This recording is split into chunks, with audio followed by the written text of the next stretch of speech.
दिल्ली में केदारनाथ मंदिर पर सीएम धामी का बड़ा बयान। कहा, केदारनाथ के नाम से नहीं बनेगा कोई मंदिर। दिल्ली में मंदिर बना रहे ट्रस्ट को सख्त आदेश जारी।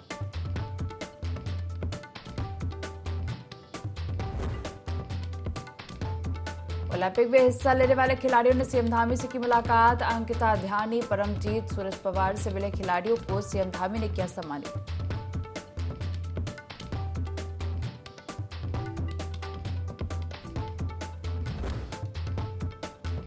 कल से शुरू हो रहा है उत्तराखंड विधानसभा का मानसून सत्र। मुख्यमंत्री पुष्कर सिंह धामी पहुंचे गैरसैंण। विपक्ष ने सरकार को घेरने की बनाई रणनीति।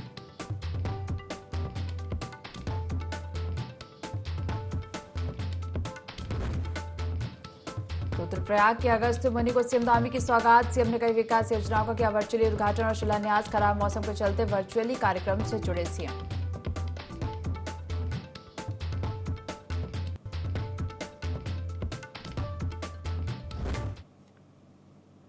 देवभूमि लाइव देख रहे हैं आप और मैं हूं आपके साथ दिव्या। बुलेटिन की शुरुआत करेंगे खबरों के साथ। सीएम पुष्कर सिंह धामी के केदारनाथ दौरे को लेकर कांग्रेस ने तंज कसा है।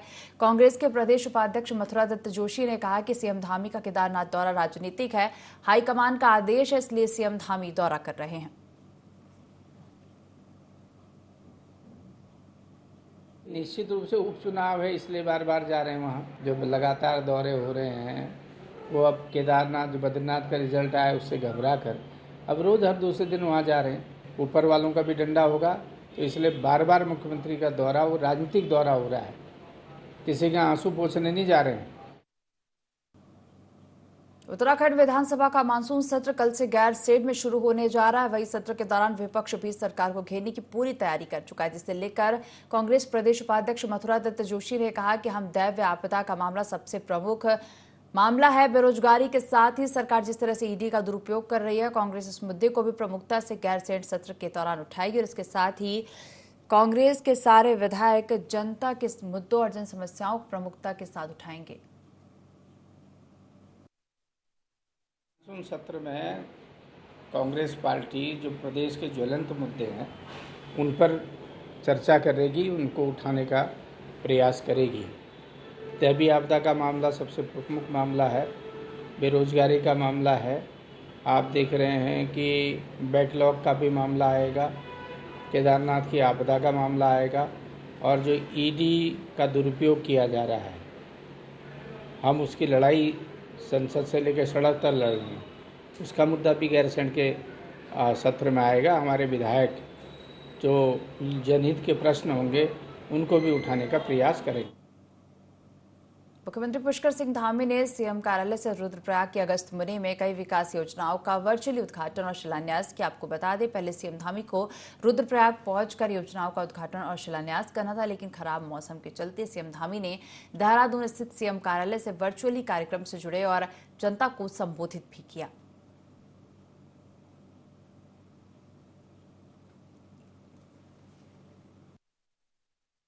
आप सबको पता है कि आज हमारी बहनें, विशेषकर राखी के अवसर पर मैं कहना चाहता हूं कि हमने मुख्यमंत्री स्वरोजगार सशक्तिकरण योजना पिछले दिनों चलाई है। इसके साथ साथ मुख्यमंत्री उत्सव बहना भी चलाई है और इनके पीछे हेतु है कि हमारी जो बहनें अपने घरों में एक से एक अच्छे उत्पाद बना रही हैं और अपने रोजगार के साथ साथ और लोगों को भी रोजगार से जोड़ने का काम कर रही हैं, स्वरोजगार देने का काम कर रही हैं और एक से एक अच्छे उत्पाद बना रही हैं। चाहे जिस क्षेत्र में देखिए, आज हमारी बहनों के द्वारा बनाए हुए उत्पाद, आज उसकी मांग पूरे देश के अंदर और विश्व के कोनों पर भी होने लगी है। हमने अभी माननीय प्रधानमंत्री जी के हाथों हाउस ऑफ हिमालय ब्रांड इसका उद्घाटन कराया था। माननीय प्रधानमंत्री जी ने उसका उद्घाटन किया। उसके कारण से आज पूरे देश के और दुनिया के अंदर हमारे यहाँ के बने हुए मिलेट्स हैं, हमारे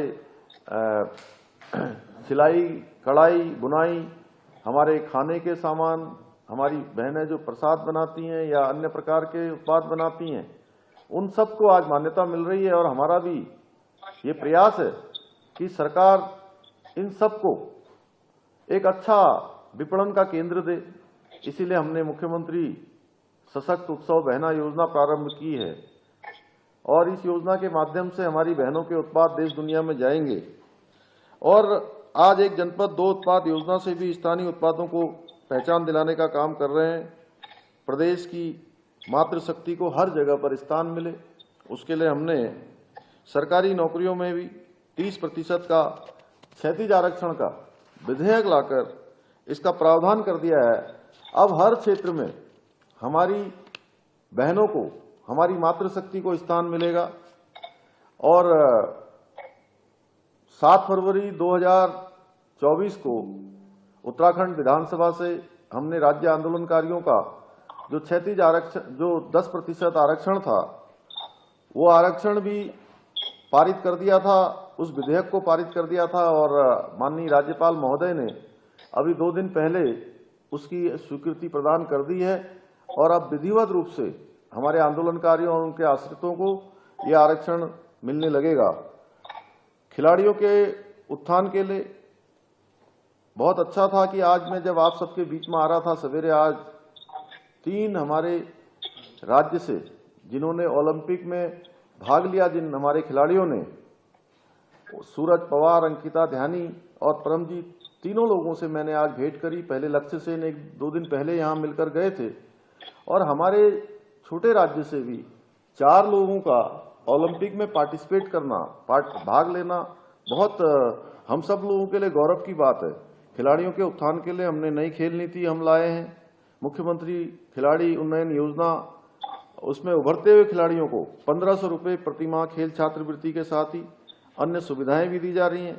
खिलाड़ी प्रोत्साहन योजना का प्रारंभ किया गया है। इस योजना में 14 वर्ष से लेकर 23 वर्ष तक के खिलाड़ियों को 2000 रुपये प्रतिमाह छात्रवृत्ति एवं 10,000 रुपये प्रतिवर्ष खेल उपकरण खरीदने के लिए भी ये राशि दी जाएगी। पर्यटन के साथ साथ संस्कृति का संरक्षण भी हम कर रहे हैं। हम केदारखंड के सभी मंदिरों का विकास कर रहे हैं। ग्रामीण अर्थव्यवस्था के लिए होम स्टे योजना बहुत महत्वपूर्ण है और होम स्टे योजना को बढ़ाने का काम हमारी सरकार लगातार रूरल इंक्यूबेटर के माध्यम से भी कर। तो खबरों में आगे बढ़ेंगे। बीजेपी का सदस्यता अभियान लगातार जारी है। अभियान को लेकर भाजपा प्रदेश प्रवक्ता कमलेश रमन का कहना है कि सदस्यता अभियान के तहत लोगों को जोड़ा जा रहा, जिससे संगठन और भी मजबूत हो। और इसी के तहत कल कार्यक्रम के प्रभारी भी अध्यक्षता में बैठक होगी और बैठक में बड़े स्तर पर नए सदस्यों को जोड़ने को लेकर रणनीति बनाई जाएगी।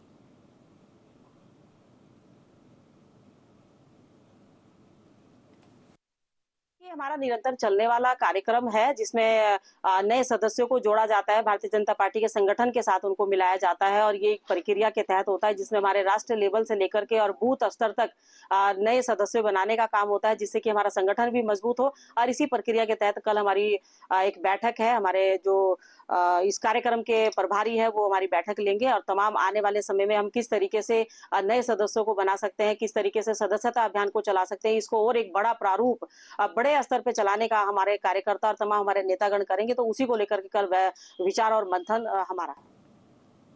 कोलकाता में महिला डॉक्टर के साथ हुए रेप के बाद हत्या से उत्तराखंड के डॉक्टर, महिला डॉक्टर, नर्सिंग और पैरामेडिकल स्टाफ में भी आक्रोश है। बहादुराबाद के सैकड़ों डॉक्टर, जूनियर डॉक्टर, पैरामेडिकल और नर्सिंग से जुड़े सैकड़ों डॉक्टर्स ने आक्रोश रैली निकालते हुए कोलकाता की घटना पर रोष जताया और कहा कि महिला डॉक्टर के साथ रेप के बाद हत्या करने वाले आरोपियों पर सख्त से सख्त कार्रवाई की जाए ताकि भविष्य में महिलाओं के साथ कोई इस तरह की घटना न हो।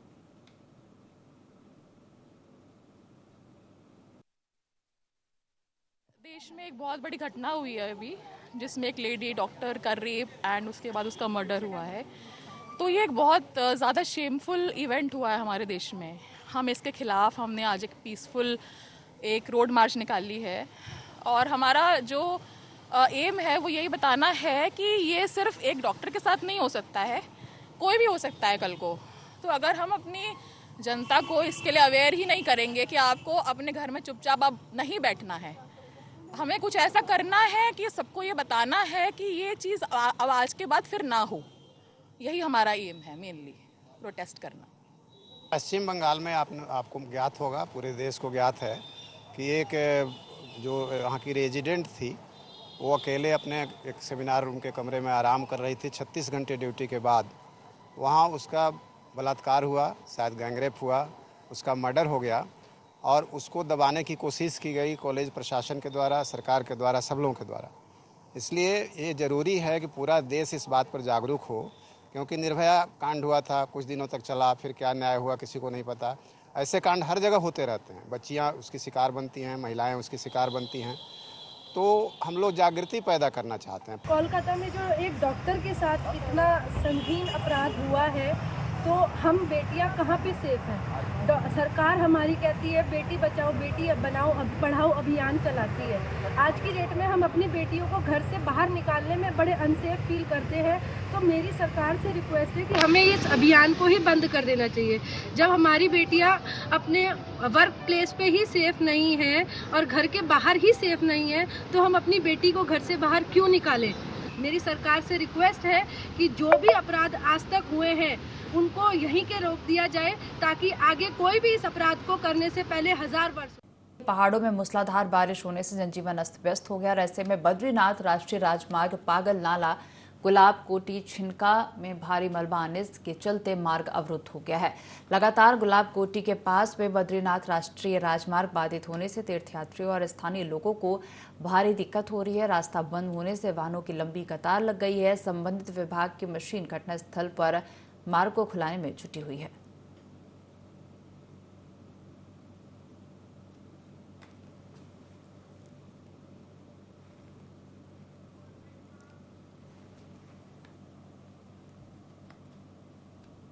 रामनगर के नामचीन जुआरियों पर पुलिस ने कार्रवाई की है। पुलिस ने कॉर्बेट के आमडंडा प्रतिबंधित क्षेत्र के बीच जंगल में जुआरियों को गिरफ्तार किया और पूछताछ करने के बाद न्यायालय में पेश किया। पुलिस ने जुआरियों से 2.5 लाख की नकदी और बाइक भी बरामद किया। हालांकि यहाँ सवाल ये उठता है कि जिन जंगलों के अंदर बिना परमिशन के जाना मना होता है, उन जंगलों में जुआरियों का ग्रुप घुसकर बेफिक्री से जुए का खेल रहा है और जंगलों के रखवालों को इसकी कानो कान खबर तक नहीं थी, या फिर ये सारा खेल जिम्मेदार अधिकारियों के संज्ञान में चल रहा था।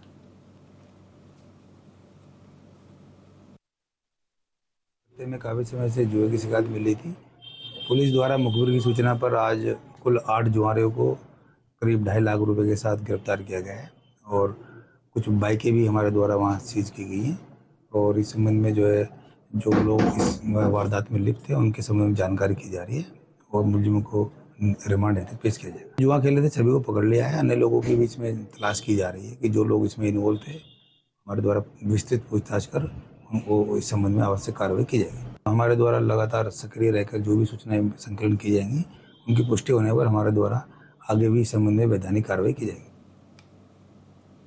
चंपावत जिले के लोहाघाट में महिला कांग्रेस जिला अध्यक्ष विमला मेहरा के नेतृत्व में महिला कांग्रेस ने पूर्व प्रधानमंत्री राजीव गांधी के जन्मदिवस को धूमधाम से मनाया। साथ ही उनके चित्र में पुष्प अर्पित कर उन्हें याद किया गया। महिला कांग्रेस जिला अध्यक्ष विमला मेहरा और कांग्रेस पदाधिकारियों ने कहा कि स्वर्गीय राजीव गांधी देश के सबसे लोकप्रिय प्रधानमंत्री रहे। उन्हीं ने देश में कंप्यूटर क्रांति, पंचायती राज और युवाओं को 18 साल की उम्र में मतदान का अधिकार देने के साथ साथ देश हित में अनेकों कार्य किए हैं। विशेष परिस्थितियों में जब 1984 में उनको प्रधानमंत्री बनाया गया, तो उनके व्यवहार और उनकी नीतियों से भारत की जनता इतना प्रभावित हुई। एक प्रचंड बहुमत जो है 85 के चुनाव में उनको दिया गया, जिस समय 403 से अधिक सीटें जो है प्रधानमंत्री राजीव जी लाए और एक नई दिशा भारत को दुनिया को दिखाई। सूचना क्रांति के रूप में, पंचायतों को मजबूत करने के रूप में, युवाओं को मताधिकार का प्रयोग 18 वर्ष में देने के रूप में, तथा जितनी भी समस्याएं थी देश की अशांति की, उन्होंने सब समझौता करके देश में एक नई दिशा देने का काम किया। पुनः हम सत नमन करते हैं राजीव जी को। विकासनगर के धर्मावाला चौक पर देर रात हुड़दंगियों ने जमकर तांडव मचाया। पुलिस चौकी से महज 20 कदम की दूरी पर माइनिंग कंपनी का चेक पोस्ट है और मामूली की सुनी के बाद माइनिंग कंपनी के लोगों ने डंपर चालक की पिटाई कर दी और इसके बाद देर रात दोनों गुटों के लोग मौके पर जमा हो गए। हालात बिगड़ने के बाद पुलिस ने हुड़दंगियों को भगाया। वहीं जब इस प्रकरण पर विभागीय पक्ष जानना चाहा तो अधिकारियों ने कुछ भी कहने से इनकार कर दिया।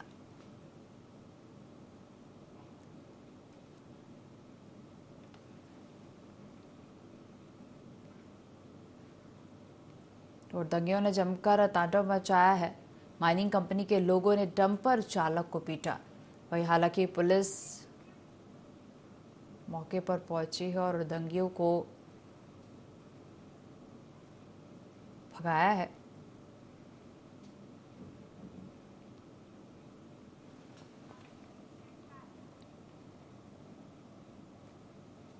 नेहरू कॉलोनी क्षेत्र में हुई चोरी की बड़ी घटना का दून पुलिस ने खुलासा किया, जिसमें पुलिस ने पंजाब के 2 शातिर नकबचरों को गिरफ्तार किया। पकड़े गए आरोपियों के कब्जे से लगभग 41 लाख रुपए के जेवर बरामद किए गए हैं।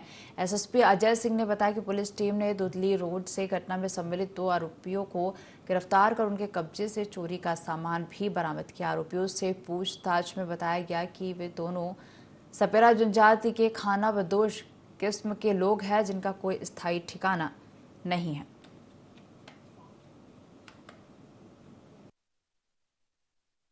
के माध्यम से मैनुअली पता चला, चूंकि वहाँ कहीं सीसीटीवी नहीं था। एक सपेरा जाति के लोग जो है यहाँ पर काफ़ी दिनों से घूम रहे हैं यहाँ पर, और चूंकि इस तरह के कुछ जाति के लोग पहले भी अपराध में लिप्त रहे हैं, तो मैनुअल पुलिसिंग के अनुसार जो है इसमें हमारी टीम ने काम किया और इसको 2 लोग को इसमें गिरफ्तार किया, जो तरन तारण पंजाब के रहने वाले हैं। इनका नाम सौरभ और मनदीप है। और समस्त ज्वेलरी जो इनके साथ चोरी हुई थी वो सब बरामद हुई। बरामद ज्वेलरी के बाद जब परिजनों को दिखाया गया तो उसकी कीमत करीब 41 लाख रुपए, चूंकि काफ़ी सारी चीज़ें वो भूल गए थे लिखवाना। एक बहुत बड़ी चोरी का खुलासा हुआ है। पूछताछ में पता चला कि सपेरा जनजाति के लोग हैं, ये अपने कपड़ों को बदल देते हैं जब कहीं घटना करते हैं, जिससे कहीं सीसीटीवी में ना आए।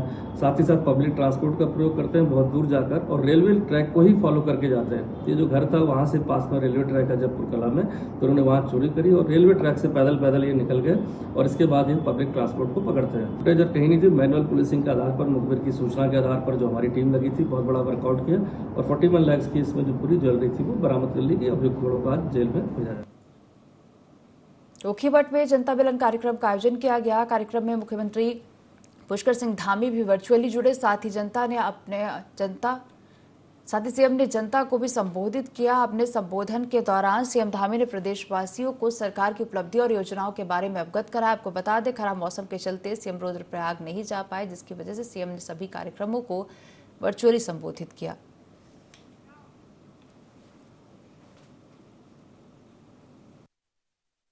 मैं देख रहा हूं कि हमारी बहनें आज हर क्षेत्र में आगे आ रही हैं, चाहे वो हमारे स्वयं सहायता समूह के माध्यम से हो, चाहे होम स्टे जैसी योजनाओं के माध्यम से हो, या स्थानीय उत्पाद बनाकर हर क्षेत्र में आज वो एक से एक अच्छे से अच्छा काम कर रही हैं।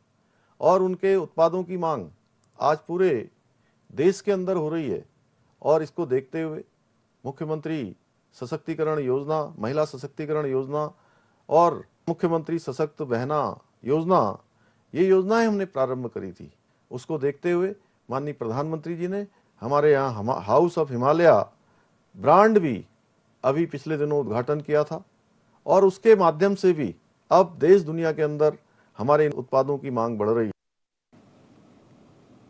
हल्द्वानी के कृष्ण विहार कॉलोनी में देर रात हो रही बरसात के चलते बादल फट जाने के कारण कई घरों में पानी घुस गया और कई वाहन बह गए। वहीं स्थानीय लोगों ने एक दूसरे के घर जाकर अपनी जान बचाई। जिला प्रशासन ने ही राहत बचाव कार्य शुरू कर दिया। इसके बाद जिला अधिकारी, उप जिलाधिकारी, नगर मजिस्ट्रेट और नगर निगम की टीम ने आपदाग्रस्त इलाके का दौरा किया। वहीं जिलाधिकारी ने बताया कि देर रात से हो रही बरसात के चलते गायत्री कॉलोनी और कृष्णा विहार कॉलोनी में घरों में पानी घुस गया था और कई जिस वजह से क्षतिग्रस्त हो गए थे। इसके लिए सुबह से बचाव राहत कार्य नगर निगम की टीम द्वारा किया जा रहा है। और जिस प्रकार से मौसम विभाग ने अलर्ट जारी किया, उसके लिए नगर निगम, बिजली विभाग, एसडीआरएफ की टीम मौके पर रहेगी और बचाव कार्य जारी रहेगा।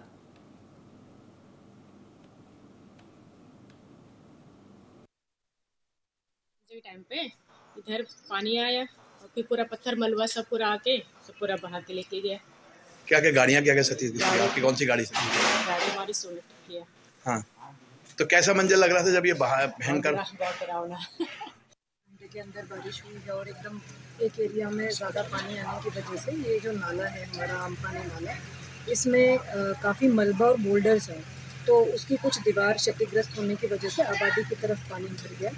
काफ़ी लोग प्रभावित हुए हैं, लगभग 300-400 लोग हैं जिनके घरों में थोड़ा बहुत जो है पानी गया है।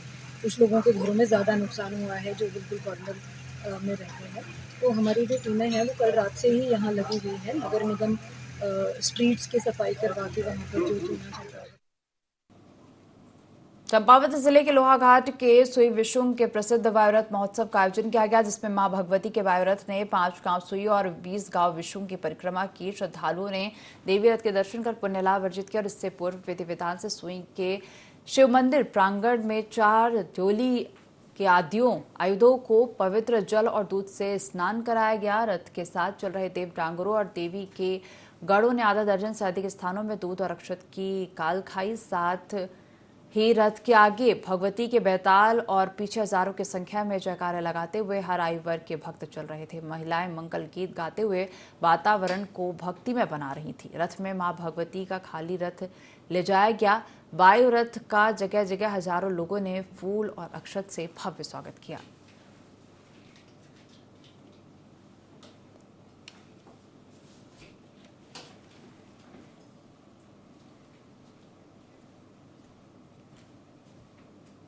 चलिए खबरों में आगे बढ़ेंगे। पूर्व मुख्यमंत्री हरीश रावत ने फेसबुक पर एक पोस्ट करके सरकार पर निशाना साधते हुए कहा कि सरकार जम्मू और कश्मीर में चुनाव कराने के लिए तैयार है, लेकिन केदारनाथ विधानसभा में उपचुनाव कराने को सरकार तैयार नहीं है। हरीश रावत के इस बयान को लेकर कांग्रेस प्रदेश उपाध्यक्ष मथुरा दत्त जोशी का कहना है कि सरकार केदारनाथ के साथ बहुत बड़ा षड्यंत्र कर रही है। आपदा एक घाटी में आई है, लेकिन सरकार चुनाव कराने को तैयार नहीं है। जोशी ने कहा कि जम्मू कश्मीर में जहां हर रोज एक जवान शहीद हो रहा है, वहां सरकार असेंबली इलेक्शन करवा रही है।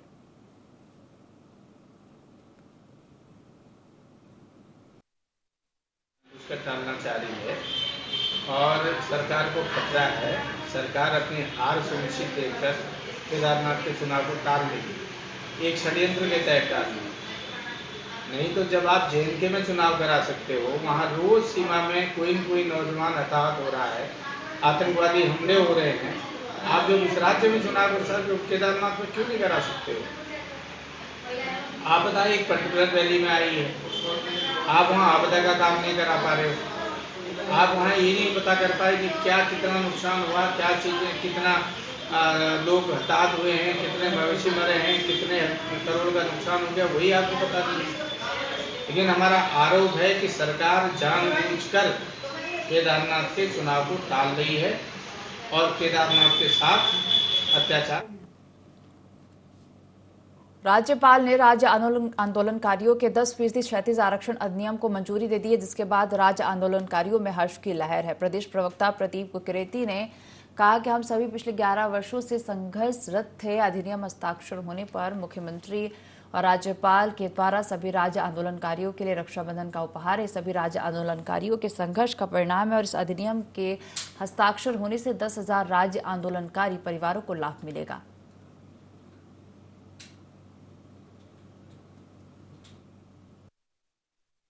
आज जिस प्रकार से उत्तराखंड राज्य आंदोलनकारी क्षैतिज आरक्षण के अधिनियम पे जो महामहिम ने हस्ताक्षर किए हैं, निश्चित रूप में ये सभी राज्य आंदोलनकारियों के संघर्ष का जो है जीत का परिणाम है, सबके संघर्ष का परिणाम है। इसमें माननीय मुख्यमंत्री, हमारे जो कुछ जनप्रतिनिधि जो हमारे संघर्ष के साथ जिन्होंने समझा और पहल करी, और महामहिम को मैं इसके लिए धन्यवाद देता हूँ कि उन्होंने हमारी उस मातृशक्ति को रक्षाबंधन का एक उपहार दिया है, जिनके संघर्ष, त्याग, तपस्या, बलिदान से इस राज्य की परिकल्पना पूरी हुई थी। लगातार हम पिछले 11 साल से इसके लिए संघर्षरत थे और जिस प्रकार से ये सही समय पे अब ये परिणाम निकल के आया है, ये जो एक्ट निकल के आया है, मैं उम्मीद करता हूँ कि जल्दी इसमें जो है शासन प्रक्रिया अपने जो है शासनादेश जारी करे, ताकि आने वाली नई भर्तियों में शीघ्र से शीघ्र हमारे राज्य आंदोलनकारियों को रोजगार में अवसर प्राप्त हो सके, ताकि उन सब के लिए ये जो है रक्षाबंधन का जो है उपहार का काम कर सके। इस बुलेटिन में फिलहाल इतना ही। आप देखते रहिए IND24। नमस्कार।